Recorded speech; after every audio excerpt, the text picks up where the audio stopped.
Caro presidente desta sessão, senador Jaime Campos, caros colegas senadores, senadoras, nossos telespectadores da TV Senado, ouvintes da Rádio Senado. Nós hoje tivemos uma, eu diria, memorável discussão na Comissão de Constituição e Justiça desta Casa, presidida pelo senador Vital do Rego, em relação ao debate em torno da PEC 48, de 2012, de minha autoria, que conseguiu o apoio dos senadores, mas o mais importante não foi o apoio para que a matéria, que é a emenda constitucional, venha para o plenário para debate. Foi exatamente o grau de interesse, de envolvimento dos parlamentares num debate que tem tudo a ver com reforma política, tem tudo a ver com a moralização nos procedimentos e no processo eleitoral em nosso país. O Instituto da Reeleição, que foi aprovado nos anos 90, criou, ao longo do tempo e da prática da manutenção da reeleição, uma disputa desequilibrada com os concorrentes que não estão no cargo, não são detentores do cargo executivo, seja ele prefeito ou prefeita, governador ou governadora, presidente da República, presidente ou presidente, homem ou mulher. E de lá para cá tem se visto cada vez mais esse desequilíbrio na disputa entre quem não tem o poder e quem tem o poder. Porque, naturalmente, por mais cuidado que tenha o gestor para que a máquina não seja usada, ele já sai numa condição de vantagem competitiva incomparavelmente maior do que o seu adversário. Ele dispõe da máquina do governo viajando pelo país ou pelo seu estado, o prefeito fazendo a sua andança pelo interior do município, no exercício do mandato. É tudo legal, é tudo correto, não há nada fora do limite.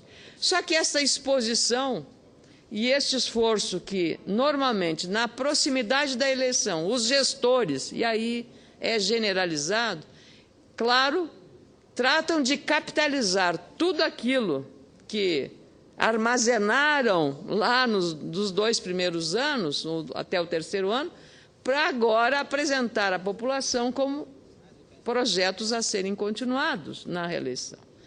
É exatamente a PEC 48, ela procura introduzir o aspecto de justiça na disputa. Introduzir também um grau de moralização no processo eleitoral.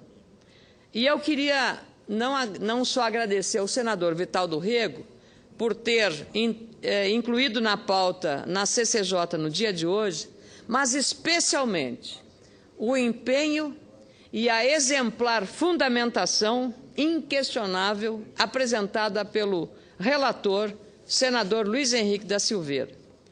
O senador Luiz Henrique, um político de alta envergadura, porque foi 2 vezes governador de Santa Catarina, e ele próprio mostrou no seu caso pessoal a incongruência e a situação esdrúxula que é a lei eleitoral brasileira. Na reeleição, quem está no poder pode continuar no poder. Já se o governador, presidente da República, não entra, porque é inviável que um presidente deixe para ser candidato ao Senado, mas o governador que está no cargo, no exercício do mandato, se ele, por exemplo, for candidato ao Senado ou à Câmara Federal, terá de se desincompatibilizar do cargo 6 meses antes da eleição. Agora, se ele é candidato à reeleição, ele fica até o dia da eleição. Então, realmente é inexplicável esta exigência em relação ao processo eleitoral.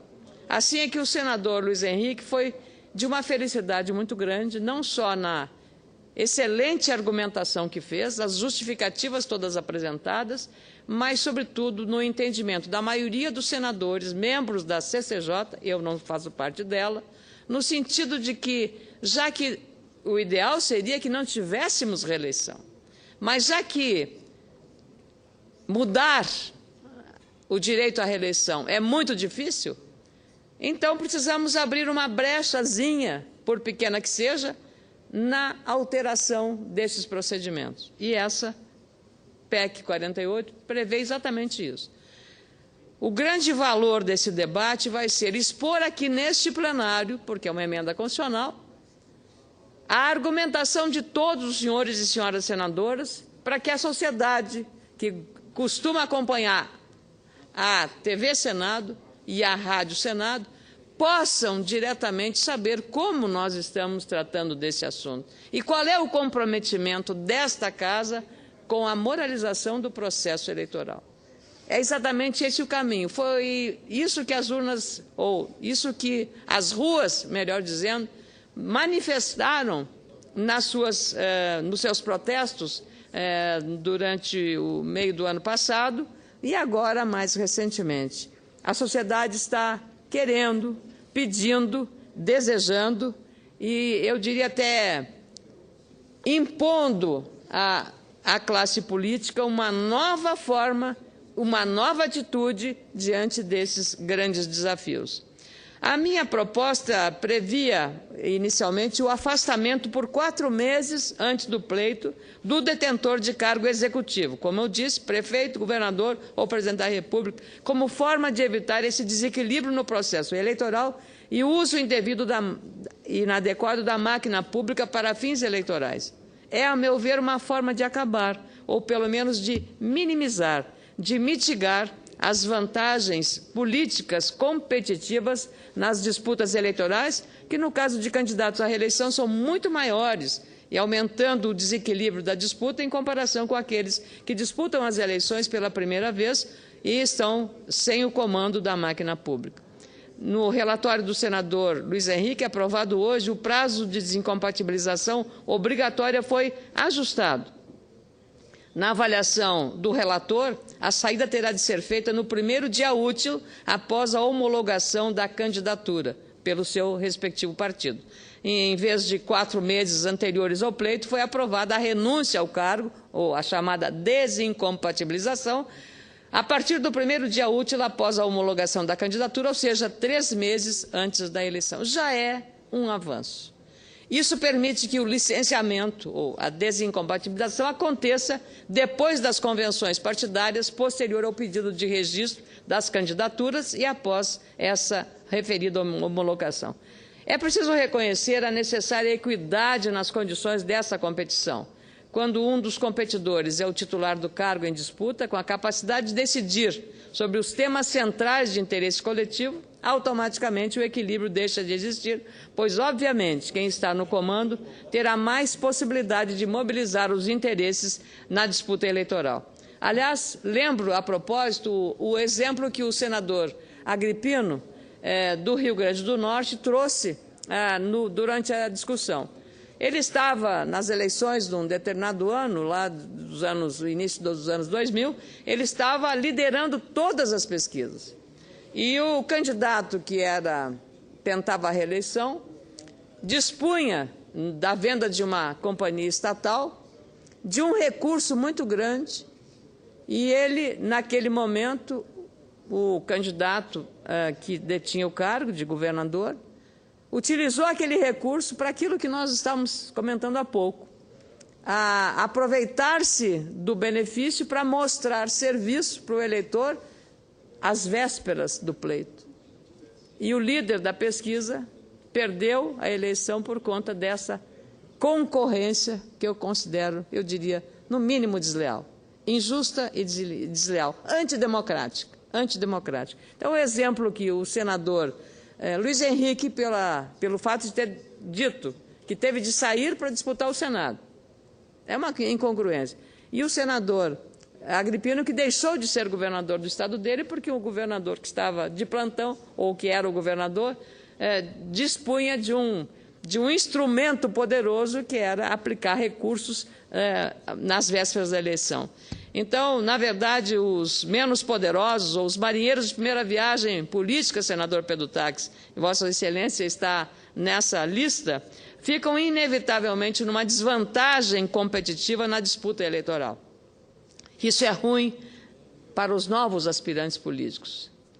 Não vai ser desestimulante no seu caso, que é um senador que tem mais 4 anos de mandato, mas não é por isso que a gente precise mudar. A gente precisa mudar porque precisa mudar. Não é porque os candidatos aqui que não forem felizes na disputa poderão se contentar de ficar mais 4 anos nessa casa, que é, aliás, muito honrosa a nossa posição como senadores, porque o povo que nos mandou para cá está nos acompanhando. Está ali acompanhando, está acompanhando todos nós aqui, senador Paim, senador Suplicy, senador Magno Malta, senador Jaime Campos, estão nos acompanhando. Eles veem o que nós fazemos, o que nós dizemos também, e por isso não é uma compensação, é mudar para melhor.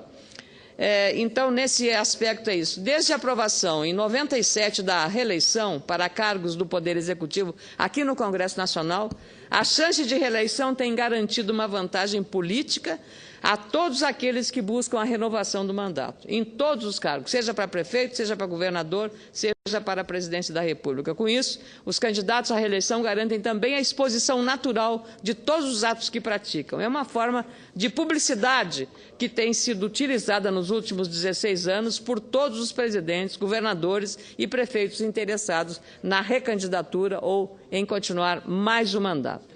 Acho, portanto, e acredito mesmo, bastante oportuna a discussão dessa matéria, sobretudo neste ano, quando teremos eleições. Claro que se essa PEC, digamos, por milagre, fosse aprovada aqui nas duas casas, são 2 turnos, e também na Câmara, ela não valeria para as eleições deste ano.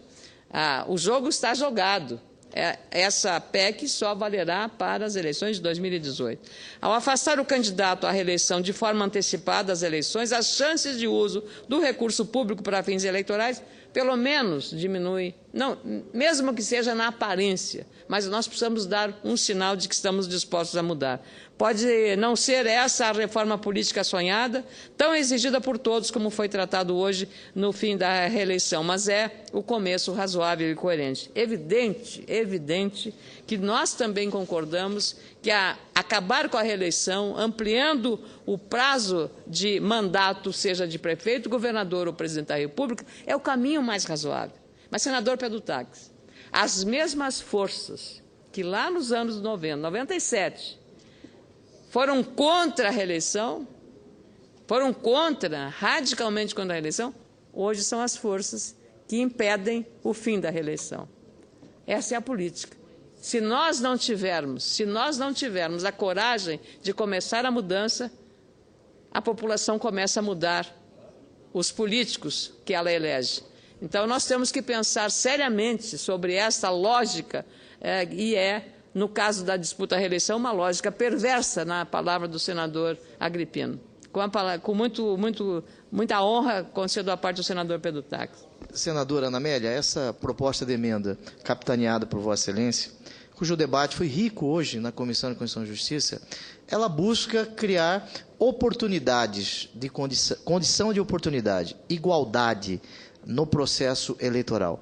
Nós todos sabemos a dificuldade da disputa de uma eleição com aquele que vai à reeleição. Isto ofende a igualdade de todos perante o processo eleitoral. De todos aqui, estes que são candidatos e não estão disputando a reeleição. E Vossa Excelência, agora no final, fez referência ao que eu denomino de efeito X da hipocrisia política. O que é este efeito X da hipocrisia política? Aqueles que estavam no poder, lá por ocasião da promulgação da emenda constitucional número 16 de 97, aqueles que estavam no poder foram favoráveis. Aqueles que eram oposição foram contra. E agora isso se inverteu. No efeito X agora, aqueles que estão no poder não querem se apear do poder. O poder, segundo alguns, dá orgasmos. Já disseram, inclusive, tal expressão. Eu quero cumprimentá-la pela oportunidade da proposta de emenda à Constituição. E Vossa Excelência não está sendo oportunista, porque esta PEC, como bem disse, em sendo aprovada aqui nesta Casa, o que, tendo em conta os debates de hoje, sem fazer adivinhações, será impossível, né? Mas nós temos que fazer, torcer para que isso ocorra. Não valerá para as eleições que se avizinham, porque a anterioridade eleitoral já está fincada na Constituição, nós sabemos disso. Mas parabéns pela proposta de emenda à Constituição. Muito obrigada, senador Pedro Taques. Eu queria agradecer, hoje foi, como o senhor disse, um debate muito rico, presidente. Agradecer ao senador Luiz Henrique novamente, Vital do Rego, ao senador Eunício Oliveira, ao senador Pedro Taques, ao senador Randolfo Rodrigues, que fizeram uma defesa muito contundente sobre o senador Agripino, o senador Flecha Ribeiro, e isso foi realmente, para mim, um momento de muita alegria como legisladora. Então, eu queria renovar aqui na tribuna, senador Jaime Campos, nós que estamos juntos trabalhando muito na Comissão de Assuntos Sociais, queria encerrar esse pronunciamento agradecendo os senadores e dizendo que eu confio aqui que no plenário nós vamos ampliar, porque a sociedade vai nos acompanhar, certamente vai ver como nós estamos decidindo.